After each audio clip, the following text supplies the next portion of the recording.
కూర్చుందాం. ఈరోజు మనకు ఒక కార్యక్రమం ఉంది. మరి జాగ్రత్తగా వారి వారి కార్యక్రమాలు వారి గృహంలో ఘనంగా చేసుకుంటారు, లేదా కళ్యాణ మండపాల్లో చేసుకుంటారు. కానీ వీరు ఆ పిల్ల ద్వారా దేవుణ్ణి మహిమపరచాలని ఇక్కడ ఆ కార్యక్రమం చేసుకుంటున్నారు. చాలా చాలా సంతోషకరం దేవుణ్ణి ఘనపరచడం. అలాగే మరలా చెప్తున్నాను, మన యొక్క ఆరాధనలు 12 గంటలకే వచ్చే వారం నుంచి మీరు కరెక్ట్గా తొందరగా సమయానికి చేరుకోండి. 12:15కి ఆరాధన, 12:30కి వాక్యము జరుగుతుంది. 1:30కి వెళ్ళిపోతారు. ఇవన్నీ గుర్తుపెట్టుకోండి. ఈరోజు సుప్రియ వస్త్రధారణ అంటే బైబిల్ గ్రంథంలో దేవుడి చేత అలంకరించబడుతున్న వస్త్రం. స్తుతి వస్త్రము, మహిమ వస్త్రము, ఉల్లాస వస్త్రము, సంతోష వస్త్రము, రక్తవర్ణ వస్త్రము.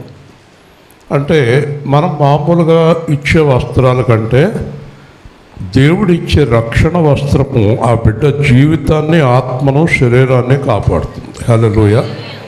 అంత గొప్ప వస్త్రాన్ని దేవుడు అనుగ్రహిస్తాడు. ఈ సమయంలో పాపకి ప్రార్థన చేసి తర్వాత వస్త్రం అక్కడ కూర్చోబెడతారు. మీలో ఆశీర్వదించాలి, అభినందించాలనుకున్న వారందరూ వచ్చి ఆశీర్వదించవచ్చు. ఈ సమయంలో సుప్రియ తీసుకురండి, ప్రార్థన చేసి మనం వస్త్రధారణ కొరకు ప్రార్థన చేస్తున్నాం.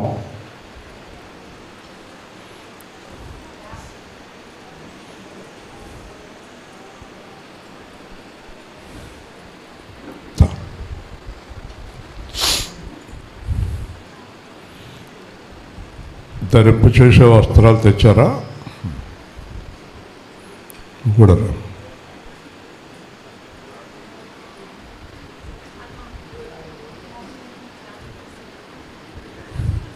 రండి, కుటుంబ సభ్యులందరూ, మావయ్య, అత్తయ్య,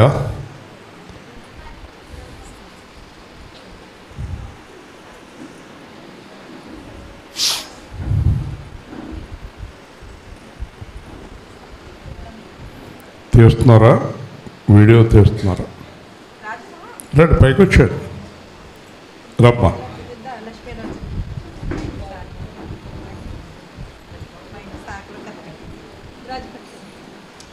ప్రార్థన.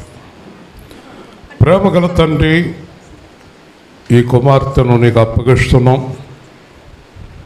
వస్త్రధారణ, నీవిచ్చే వస్త్రము, రక్షణ వస్త్రము, స్తుతి వస్త్రము, ఉల్లాస వస్త్రము, రక్తవర్ణ వస్త్రము, పరిశుద్ధ వస్త్రము, పరలోక వస్త్రము, మహిమా వస్త్రము, అనేక విధాలైన ఆత్మీయ వస్త్రాలు పిల్లకు ధరింపచేస్తున్నందుకు స్తోత్రాలు.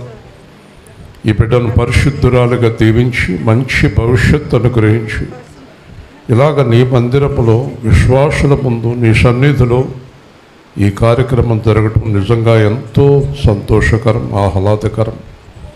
బిడ్డను దీవించి సిద్ధపరిచి మరలా వాక్యమైన వెంటనే కార్యక్రమాన్ని ఆశీర్వదించి నడిపించమని, వచ్చిన బంధువులను అందరినీ ఆశీర్వదించమని యేసుక్రీస్తు నామములో ప్రార్థిస్తున్నాము తండ్రి. ఆమేన్. వస్త్రాల గురించి ప్రార్థన చేసి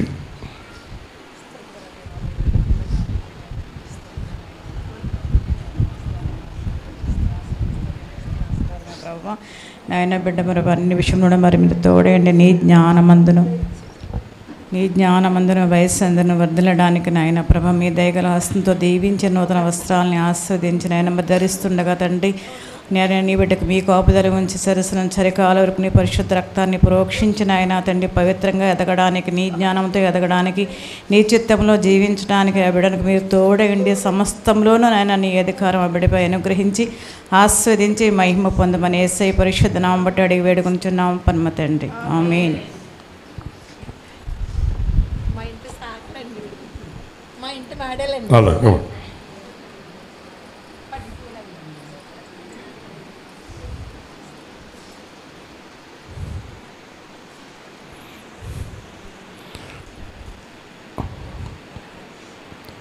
ఈ యేసు కేంద్రంలో ఇలాంటి కార్యక్రమాలు జరగటం ప్రథమం, ఇది కూడా సంతోషకరం. ఈ విధంగా జరగటం వల్ల దేవుడికి ఎంతో మహిమ. యేసుని ఎరుగని వారు కూడా దేవుడి గురించి తెలుసుకునే అవకాశం కూడా కలుగుతుంది. దేవుని మందిరం అన్నిటికంటే సురక్షితమైన ప్రదేశం. ఎప్పుడూ ప్రార్థనలతో ఉండేటటువంటి ఈ మందిరంలో ఇలాంటి కార్యక్రమం వారికి ఆలోచన రావడం, దేవుడు అంగీకరించడం జరగడం చాలా సంతోషకరం. దేవుని ధ్యానం చేసి వెంటనే మనం అన్ని కార్యక్రమాలు పూర్తి చేసుకుని వెంటనే పాప కార్యక్రమం జరుగుతుంది. ఆశీర్వదించండి. తర్వాత ఆహారం కూడా ఏర్పాటు చేశారు. మనం దేవుని వాక్యంలోకి వెళుతున్నాం. 1 పేతురు పత్రిక 5వ అధ్యాయం 5వ వచనం. 1 పేతురు పత్రిక 5వ అధ్యాయం 5వ వచనం నుంచి దేవుని వాక్యాన్ని శ్రద్ధగా విందాము. సమయం వచ్చే వారం కరెక్ట్గా పాటిద్దాం. 5వ అధ్యాయం 5వ వచనం నుంచి శ్రద్ధగా విందాం. చిన్నలారా, మీరు పెద్దలకు లోబడిండుడి. మీరందరూ ఎదుటివారిలో దీన మనసును వస్త్రము ధరించుకొని మిమ్మల్ని అలంకరించుకొనుడి. దేవుడు అహంకారులను ఎదిరించి దీనులకు కృప అనుగ్రహించును. దేవుడు తగిన సమయమందు మిమ్మల్ని హెచ్చించినట్లు ఆయన బలిష్టమైన చేతి కింద దీన మనస్కులయుండుడి. ఆయన మిమ్మల్ని గూర్చి చింతించుచున్నాడు కనుక మీ చింత యావత్తు ఆయన మీద వేయుడి. నిబ్బరమైన బుద్ధి గల వారే మెలకువగా ఉండడి. మీ విరోధి అయిన అపవాది గర్జించు సింహం వల్ల ఎవరిని మృంగుదమా అని వెతుకుచూ తిరుగుచున్నాడు. లోకమందున్న మీ సహోదరుల యందు ఈ విధమైన శ్రమలే నెరవేరుచున్నవని ఎరిగి విశ్వాసమందు స్థిరులై వారిని ఎదిరించుడి. తన నిత్య మహిమకు క్రీస్తున్నది మిమ్మల్ని పిలిచిన సర్వకృపానిదేకు దేవుడు కొంచెము కాలము మీరు శ్రమపడిన వెమ్మట తానే మిమ్మను పూర్ణులుగా చేసి సిద్ధపరచి బలపరచును. యుగ యుగములకు ప్రభావములు ఇక్కడ ఒక్కొక్క మాట కూడా శ్రద్ధగా వివరిస్తాను. మొదటిది ఏంటంటే, చిన్నపిల్లలారా పెద్దలకు లోబడి ఉండుడి. ఈ ప్రపంచంలో నాశనానికి కారణం పెద్దల మాట వినని పిల్లలు. మరొకసారి చెప్తాను, ఈ ప్రపంచమంతా నాశనం అయిపోవటానికి కారణం పెద్దల మాట వినని పిల్లలు. పెద్దలు అనుభవపూర్వకంగా వారి జీవితంలో ఉండే అనుభవాలు పిల్లలకు చెప్తారు. అమ్మాయి ఇలా ఉండకూడదు, ఇలా ఉండకూడదు, నా జీవితం ఇలాగ అయిపోయిందమ్మా, మా జీవితాలు ఇలాగ అయిపోయాయి, మా అమ్మ మా నాన్న మాట మేము విననందువల్ల మా జీవితాలు పాడైపోయినాయి అని పిల్లలతో చెప్పినప్పుడు వీళ్ళు వినరు. వీళ్ళ మాట ఆడపిల్లలు వినరు. ముఖ్యంగా ఒక 50 సంవత్సరాలకు ముందు తీసుకున్న జీవితం ఇప్పుడు చాలా దుర్భరంగా మారిపోయింది.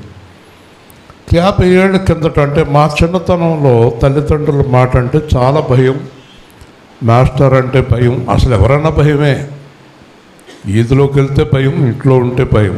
ఇప్పుడు ఆ చిన్న పిల్లలకు కూడా ఎవరన్నా కూడా భయము, భక్తి, గౌరవము ఏమీ లేదండి. వాళ్ళు ఎలా జీవించాలనుకుంటే అలా జీవిస్తున్నారు. ముఖ్యంగా మొన్న ఒక చాలా పెద్ద ఆయన చెప్తున్నాడు, సెల్ ఫోను అనేది సర్వనాశనం చేసేసింది పిల్లల్ని.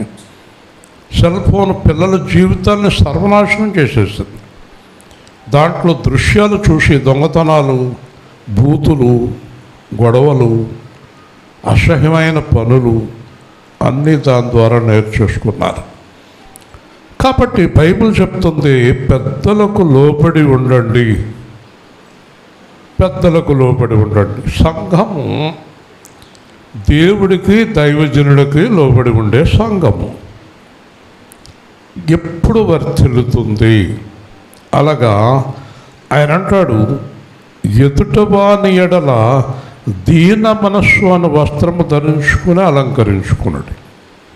ఈరోజు అనుకోకుండా వస్త్రధారణ, వాక్యం కూడా వస్త్రము అంటాడు. ఈ వస్త్రము అంటే దీన మనస్సు. చెప్పండి, దీన మనస్సు అంటే తగ్గించుకునే మనసు. ఎవరి దగ్గరైనా తగ్గించుకునే మనసు, ఎవరి దగ్గరైనా తగ్గించుకునే మనసు. ఇప్పుడు మనం ఎలా ఉంటామంటే, మనకంటే ఎవరైనా గొప్పవాళ్ళు ఉన్నప్పుడు చాలా జాగ్రత్తగా ఉంటాం, మనకంటే తక్కువ ఉన్నప్పుడు ఇలా ఉంటాం. దేవుడు అంటాడు, అసలు ఎవరి దగ్గరైనా తగ్గించుకోండి. దేవుని స్తోత్రం. వింటున్నారా? ఎవరి దగ్గరైనా తగ్గించుకునేటటువంటి మనసు అది లేదు. గర్వం గర్వం గర్వం గర్వం. ఏం చూసుకునే గర్వం?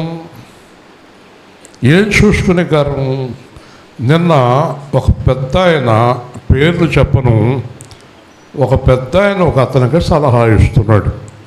ఒక అతనికి, ఎందుకయ్యా అలా మాట్లాడతావు?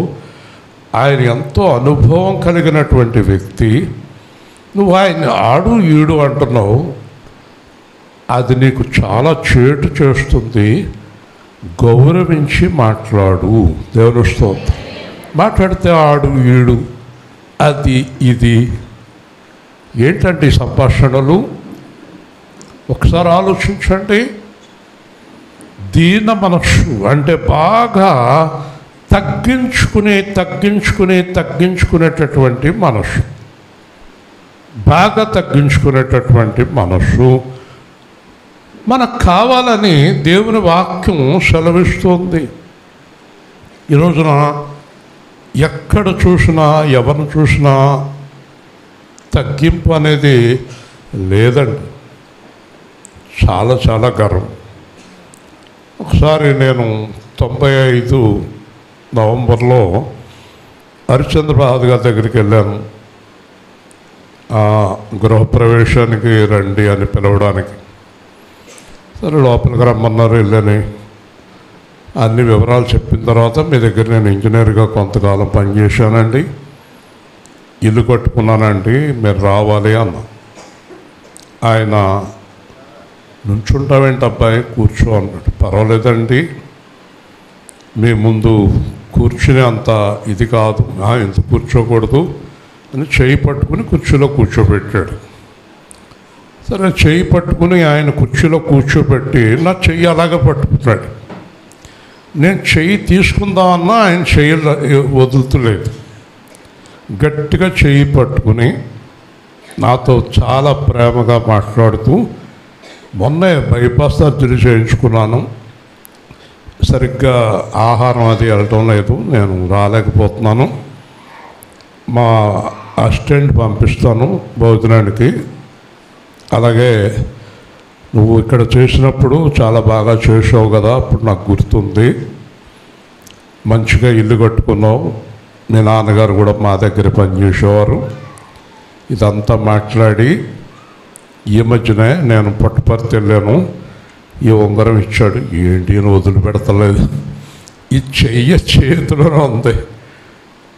20 నిమిషాలు ఆఫీసర్లు వాళ్ళు అందరూ బయట నుంచున్నారు, దండ కట్టుకుని నన్ను మాత్రం కూర్చోబెట్టుకుని 20 నిమిషాలు మాట్లాడి. ఒక ఆలోచన చేయండి, కొన్ని లక్షల మందిని పోషించేటటువంటి యజమాని, కొన్ని వేల మంది జీవితాల్లో దీపాన్ని వెలిగించినటువంటి ఆయన ఒక సామాన్యుడితోటి 20 నిమిషాలు చేతులు చేసి మాట్లాడాడు. హల్లెలూయా. దాన్ని బట్టే ఆయన అంత గొప్పవాడయ్యాడు. గర్వాలు, చిన్న చిన్న పనులు, గర్వం, ఎందుకు పనికిరానటువంటి గర్వం. దేని చూసుకునే గర్వం? మొట్టమొదట నువ్వు మట్టివి, ఎర్రగా ఉన్నా తెల్లగా ఉన్నా అందంగా ఉన్నా మట్టివి. నువ్వు చచ్చిన తర్వాత మట్టిలో కలిసిపోతావు, కాల్చినా పూడ్చినా కూడా. మొదటిది అది గుర్తుపెట్టుకో. 2, లోపల ఉన్న ఆత్మేమో దేవుడిది. దేవుని స్తోత్రం. నువ్వేమో మట్టి, నీ లోపల ఉన్న ఆత్మ దేవుడిది. నీదేముంది చెప్పండి? నాది ఏముందో లేదు చెప్పండి. నాది కదా, ఆ కనిపించే పొలం అంతా నాదే. ఎప్పుడు? బతుకుండగా. తర్వాత బట్టి. అవునా? కాబట్టి మనిషి గర్వం అనేది దేవుడికి చాలా అసహ్యం అని మీరు గ్రహించాలి. హల్లెలూయా.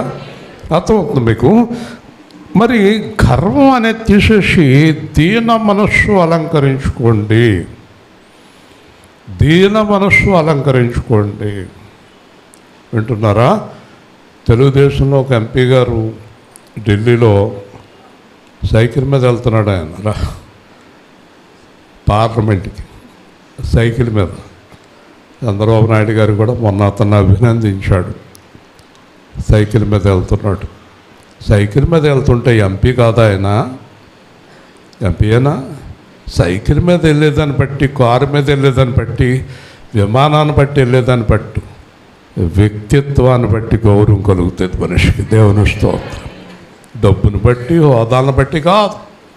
ఇవన్నీ తాత్కాలికం కదా. ఒక నాయకుడిగా ఉన్న వెనకాల 2000 మంది ఉంటారు. నాయకత్వం పోయాక ఇద్దరే ఉంటారు, ఆయన ఆవిడ, ఇంకా ఎవరు ఉండరు. దేవుని స్తోత్రం. ఎందుకంటే నేను నా భార్య ఉన్నాం, అలాగా అందరూ వెళ్ళిపోయారు నాయకత్వం పోయాక.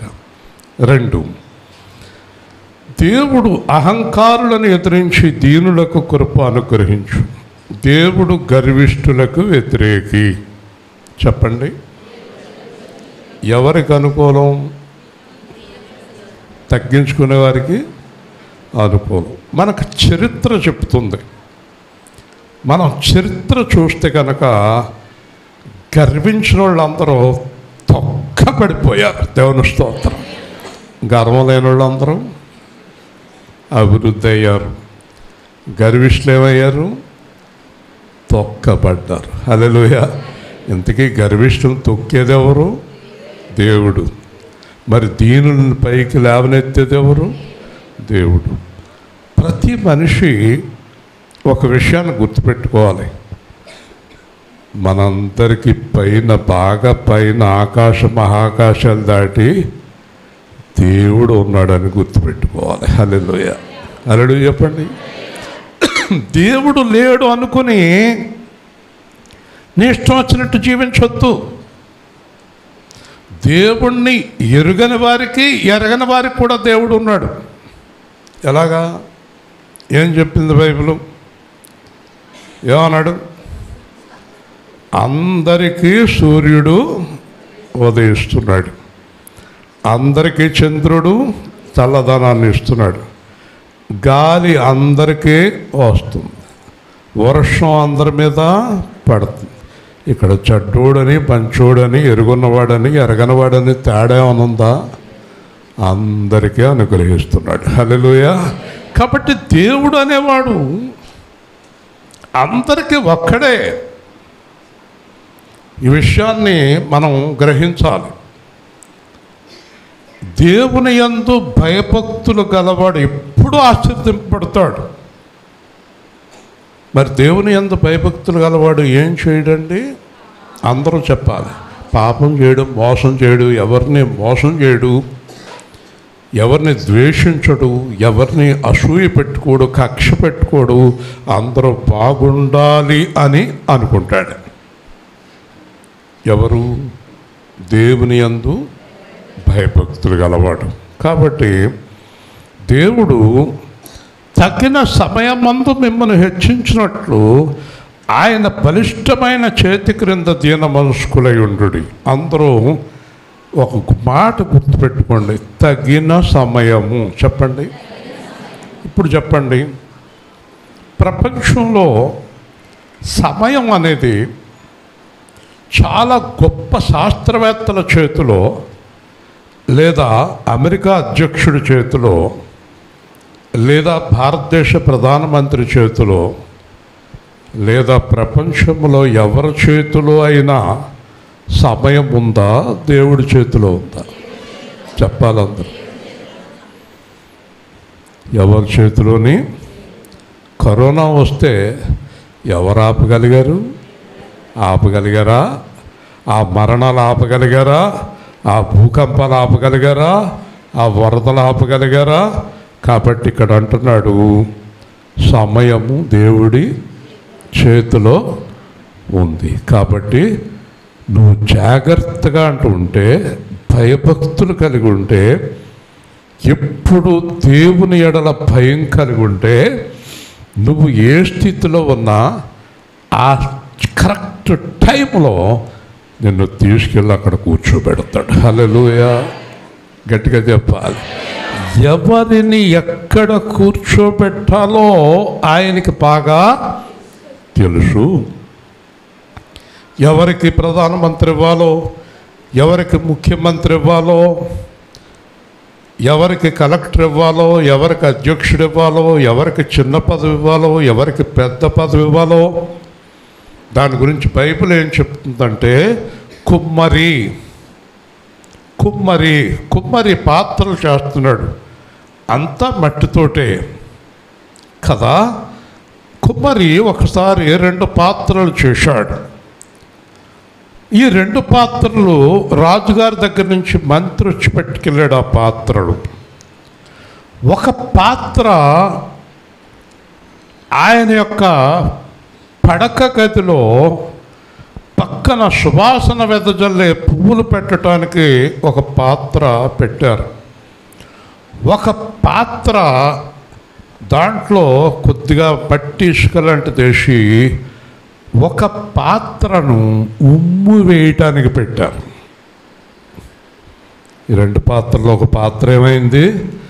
తల దగ్గర ఒక పాత్ర, కింద ఒక పాత్ర. కానీ 2 పాత్రలు చేసింది ఎవరు? కుమ్మరి. ఒక్కడైనా ఇద్దరా? కానీ 2 పాత్రలు కుమ్మరి చేసినప్పుడు ఈ పాత్ర అక్కడ, ఈ పాత్ర ఇక్కడ ఉండటానికి చేశాడు. హల్లెలూయా.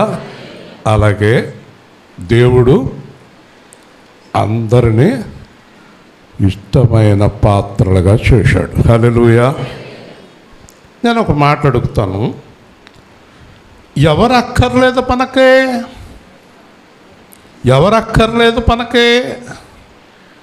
మీకు అర్థమైందో లేదో, ఈ లోకంలో మనకి ఎవరితో పని లేదు చెప్పాలి. చెప్పండి. మొన్న నేను భీమవరం కలెక్టర్ ఆఫీస్కి వెళ్ళాను. ఎవరిని ఆఫీసర్ని కలవటానికి. ముందు ఎవరు ఉంటారు? ప్యూన్, మెసెంజర్ ఉన్నాడు. కలెక్టర్ గారు ఉన్నారా?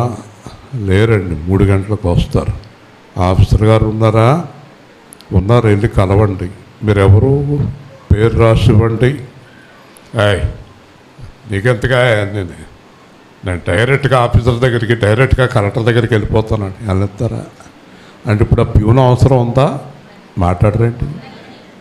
కలెక్టర్ గారితో ఉండే పని కలెక్టర్ గారితో ఉంది, ఆ చిన్న ఆయనతో ఉండే పని చిన్న ఆయనతో. గట్టిగా దేవుని స్తోత్రం. కాబట్టి ప్రతి ఒక్క పాత్ర అవసరమే.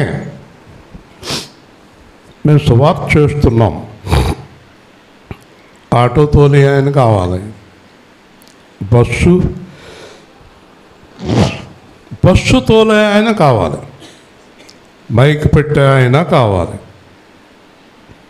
పాటలు పాడేవాళ్ళు కావాలి. అవునండి. బస్సు తోలే ఆయన, మైక్ పెట్టే ఆయన, పాటలు పాడే ఆయన, కుర్చీలు వేసేవాళ్ళు, మళ్ళీ అవన్నీ సర్దుకుని తీసేవాళ్ళు ఎవరు అక్కర్లేదు. మాట్లాడరేంటి? మరి మీరు మాట్లాడరే? ఎవరు అక్కర్లేదు మీకు? మీరు జ్ఞానం గలవారైతే నాకు అందరూ కావాలి. హల్లెలూయా. అందరూ కావాలన్న వ్యక్తి కొంతమందిని నీచంగా, కొంతమందిని పైగా చూడొచ్చా? అదే యేసు ప్రభు చెప్పాడు. యేసుక్రీస్తు అందరికీ ప్రభు. హల్లెలూయా చెప్పండి, గట్టిగా చెప్పండి. కాబట్టి మనము ఎవరిని తృణీకరించకూడదు, ఎవరిని తృణీకరించకూడదు. అందరినీ గౌరవించాలి, ప్రతి ఒక్కరిని ప్రేమించాలని దేవుని వాక్యం సెలవిస్తుంది. కాబట్టి తగిన సమయంలో మిమ్మల్ని సరైన చోట్లో కూర్చోబెడతాడు. తగిన సమయంలో సరైన చోట్లో దేవుడు మనల్ని కూర్చోబెడతాడు. ఒకసారి బాలయోగి గారి బంధువు ఒక ఆయన నాతో మాట్లాడాడు. 4 ఎప్పుడు డేట్ గుర్తులేదు, నాకు కలిశాడు. నేను ఏసీ ఫస్ట్ క్లాస్లో వస్తున్నాను, ఆయన ఏసీ ఫస్ట్ క్లాస్లో వస్తున్నాడు. మీరు ఎవరంటే నేను ఇలాగన్నాను, నేను బాలయోగి గారి బంధువునండి. అప్పుడు ఆయన అన్నాడు, బాలయోగి గారు స్పీకర్ అయ్యారు, చాలా ఆశ్చర్యం అన్నాను నేను. ఢిల్లీలో స్పీకర్ ఆయన చెప్పుకొచ్చాడు. అది ఎంత అద్భుతంగా జరిగిందంటేనండి, సడన్గా చంద్రబాబు గారు చెప్పటం, టైం తక్కువ ఉండటం, ఆయనకి అన్ని ఏర్పాట్లు చేయటం, కరెక్ట్గా ఈ టైంకి సైన్ చేయాలి అక్కడ. ఆ టైంకి వెళ్ళటం అసాధ్యం అండి. కానీ ఆ టైంకి దేనికి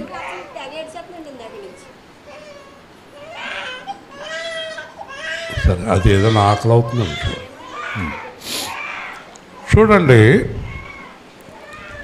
ఎట్టి పరిస్థితుల్లోనే సాధ్యం కాదట ఆ టైం. ఢిల్లీలో ఎయిర్పోర్ట్లో దిగి అక్కడికి వెళ్ళి సంతకం చేసి అన్నీ అయ్యే వరకు మొత్తం దారులన్నీ కూడా ఓపెన్ చేసేసి ట్రాఫిక్ అన్నీ కూడా బంధించేసి తీసుకెళ్ళి ఆ సీట్లో కూర్చోబెట్టారు. వాళ్ళ బంధువు అంటాడు నాతోటి, ఎక్కడో ఒక సామాన్యమైన వ్యక్తిని పట్టుకెళ్ళి ఢిల్లీలో స్పీకర్ కింద కూర్చోబెట్టాడండి దేవుడు అన్నాడు. హల్లెలూయా, గట్టిగా చెప్పాలి. అందుకే బైబిల్లో జైల్లో ఉన్న యోసేపుని యువరాజును చేశాడు, గొర్రెలు కాసుకునే దావీదుని మహారాజును చేశాడు. కాబట్టి ఏదో ఒక సమయంలో ఎదురు చూస్తున్న నిన్ను కూడా దేవుడు ఆయన పాత్రగా చేస్తాడు. హల్లెలూయా. ఈ లోకంలో ఉపయోగపడని పాత్ర లేదు. ఏదో ఒక విధంగా దేనికో దానికి అది ఉపయోగపడుతుంది. అసలు ఉపయోగపడని పాత్ర దేవుడు చేయలేదు, గ్రహించాలి. అంచేత ఆయన మిమ్మల్ని గూర్చి చింతించుచున్నాడు. మీ చింత యావత్తు ఆయన మీద వేయండి. జాగ్రత్తగా వినండి. ఆయన మన గురించి ఆలోచిస్తున్నాడు. ఎవరు? గట్టిగా చెప్పాలి. ఎవరు మనల్ని చేశారో ఆయన చెప్పండి, మన గురించి ఆలోచిస్తున్నారు. ఎవరు ఆలోచించలేదు? చెయ్యబడిన వ్యక్తి ఆలోచించలేదు ఆయన గురించి. హల్లెలూయా. చేసిన ఆయన ఆలోచిస్తున్నాడు, ఇతను ఆలోచించలేదు. నేను ఎందుకు పిలువబడ్డాను, నేను ఎందుకు పిలువబడ్డాను, ఏం చేయటానికి పిలువబడ్డాను?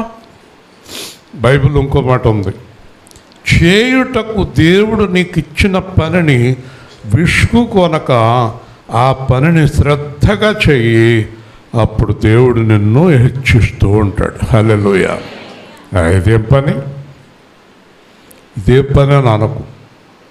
అన్ని పనులు దేవుడు మనకిచ్చేవే. కాబట్టి దేవుడు నీ గురించి ఆలోచిస్తున్నాడు. దేవుడు ఎవరి గురించి ఆలోచిస్తున్నాడు? దేవుడి గురించి ఆలోచించేవారి గురించి ఆలోచిస్తున్నాడు. కాబట్టి నిబ్బరమైన బుద్ధి గలవారై మెలకువగలిగి. ఏ బుద్ధి? ఏ బుద్ధి అండి? నిబ్బరమైన బుద్ధి అంటే, నిబ్బరమైన బుద్ధి అంటే ప్రసన్నమణి గారు వాళ్ళ ఆయన గారు ఇద్దరు మా ఇంటికి వచ్చారు. ఇలాగా పాపకి 16వ తారీఖున చేయాలనుకుంటున్నామండి అన్నారు. మాట్లాడారు. సోమవారం వచ్చారు, అంటే ఇంచుమించుగా 10వ తారీఖునే వచ్చారు. సోమవారం వచ్చి మాట్లాడారు. 11వ తారీఖు ఫోన్ చేసి మళ్ళీ వద్దనుకుంటున్నామండి. 12వ తారీఖు ఫోన్ చేసి మళ్ళీ చేద్దాం అనుకుంటున్నామండి. 13వ తారీఖు ఫోన్ చేసి మళ్ళీ వద్దనుకుంటున్నామండి. 14వ తారీఖు ఫోన్ చేసి మళ్ళీ చేద్దాం అనుకుంటున్నామండి అన్నారు అనుకో. 15వ తారీఖుని ఫోన్ చేసినప్పుడు ఇంకా మీరు ఫోన్ చేయకండి, మీకు దండం అంటారు. దేవుని స్తోత్రం. అంతేనా? కానీ వారు నిబ్బరమైన బుద్ధి కలిగి నాతో మాట్లాడిన విధంగా ఈ రోజున వారు సిద్ధపడ్డారు. హల్లెలూయా. ఇప్పుడు చెప్పండి, మీ చేత చెప్పిస్తాను. మీలో నిబ్బరమైన బుద్ధి ఉన్నవాళ్ళు ఎవరు, బుద్ధి లేని వాళ్ళు ఎవరు?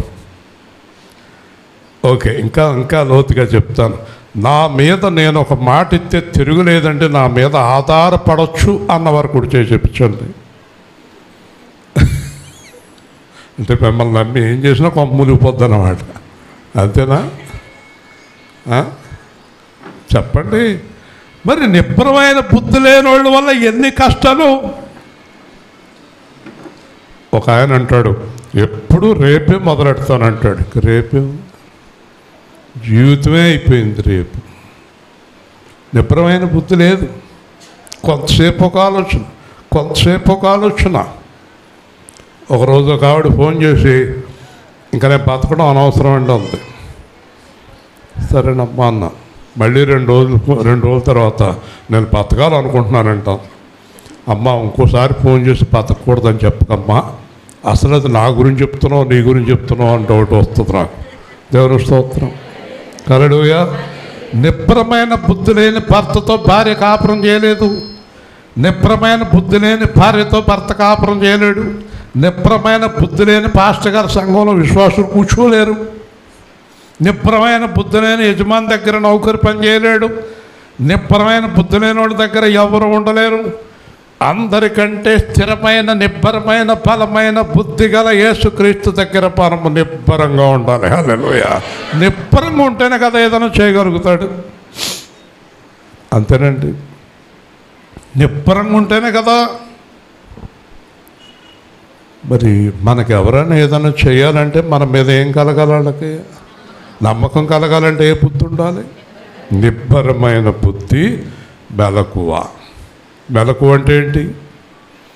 జ్ఞానం, తెలివి. ఇలా వెళ్ళొచ్చా, అలా వెళ్ళొచ్చా, ఇలా చేయొచ్చా, ఇలా చేయకూడదా, అది మాట్లాడవచ్చు, ఇది మాట్లాడకూడదా అనే తెలివిని కలిగి ఉండటం. ఓకేనా? యాలయనగా మీ విరోధి అపవాది గర్జించు సింహం అని ఎవరిని మింగుతున్నా అని తిరుగుతున్నాడు. ఎప్పుడు కూడా మనకు విరోధి ఒకడు ఉన్నాడు, మన పతనాన్ని కోరుకునేవాడు. బైబిల్లో ఒక మాట ఉంది, నా పతనాన్ని కోరుకునేవాడు నా కూడానే ఉన్నాడు అన్నాడు. చూడండి, ఎవరెవరు వచ్చారో వాళ్ళు మీకోసం చూస్తున్నారు.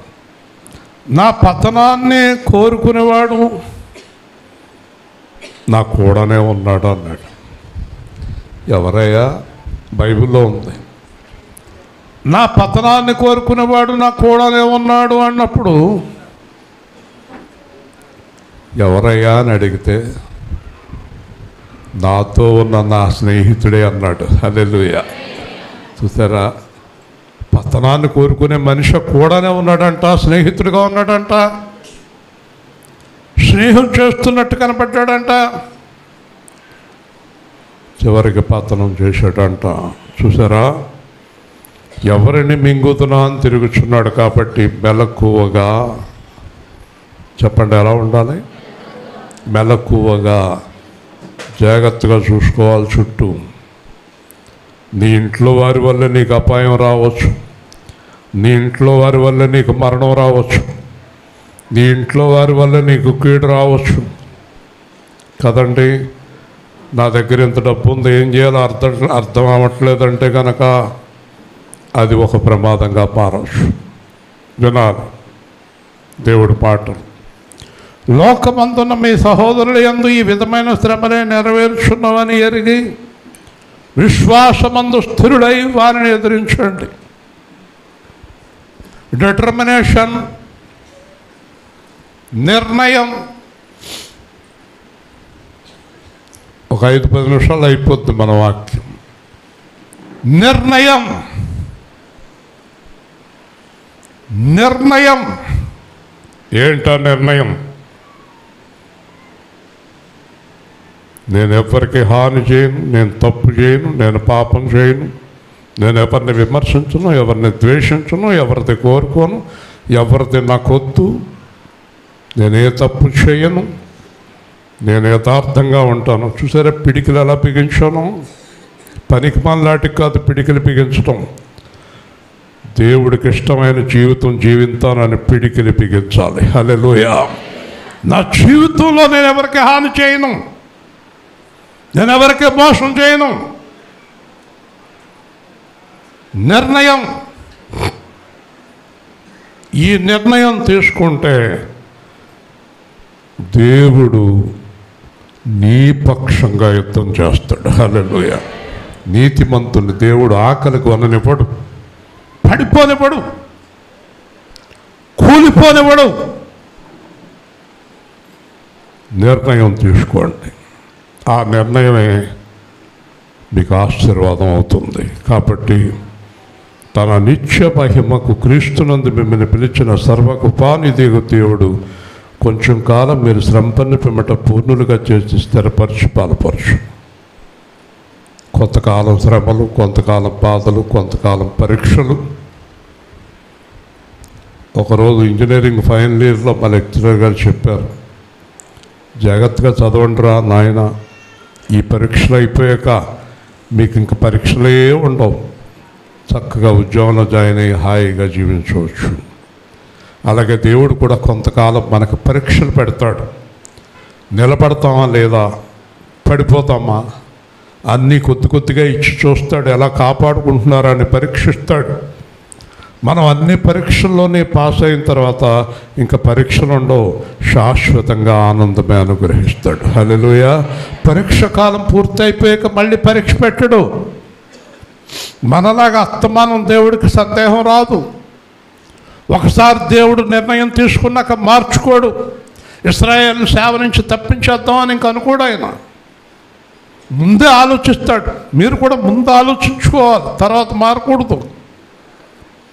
స్థిరంగా ఉండాలి. దేవుడు స్థిరపరుస్తాడు నిన్ను. దేవుడు స్థిరపరచడానికి ముందు నువ్వు పాస్ అవ్వాలి పరీక్షల్లో. యోబు అనే ఆయన అన్ని పరీక్షలు పెట్టేశాడు, అన్ని పరీక్షల్లోనే పాస్ అయిపోయాడు, 2 అంతల ఆశీర్వాదం ఇచ్చాడు దేవుడు. కానీ చాలామంది ఆశీర్వాదాన్ని ఎలా పోగొట్టుకుంటారో ఒక మాట చెప్పి ముగిస్తా. ఒక ఆయన బంగారపు గని తవ్వుతున్నాడట, 15 మాసాలు తవ్వాడు. ఇక్కడ ఏం దొరకదని అక్కడ అన్నీ పారేసిపోయాడట. 15 నెలల నుంచి కూడా ఒక అతను వెనకాల వస్తున్నాడు, అతనికి తెలియదు. అతను వెళ్ళిపోయి అతను తవ్వాడంట, నెల 15 రోజుల్లో బంగారం దొరికిందంట. దేవుని స్తోత్రం.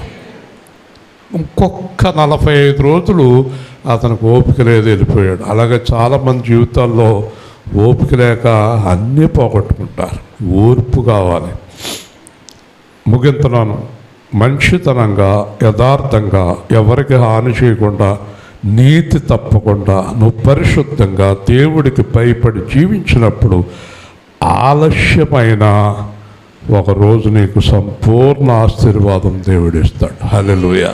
అంతేగాని రకరకాల జీవితంలోకి, భ్రష్టత్వంలోకి వెళ్ళొద్దు. పరిశుద్ధంగా జీవించు. అప్పుడు ఆయన మనలను స్థిరపరుస్తాడు. ఆయనకే మహిమ కలుగునుగాక. ఈరోజు ఒక్క 10 నిమిషాల ముందు వాక్యం ముగిస్తున్నాను.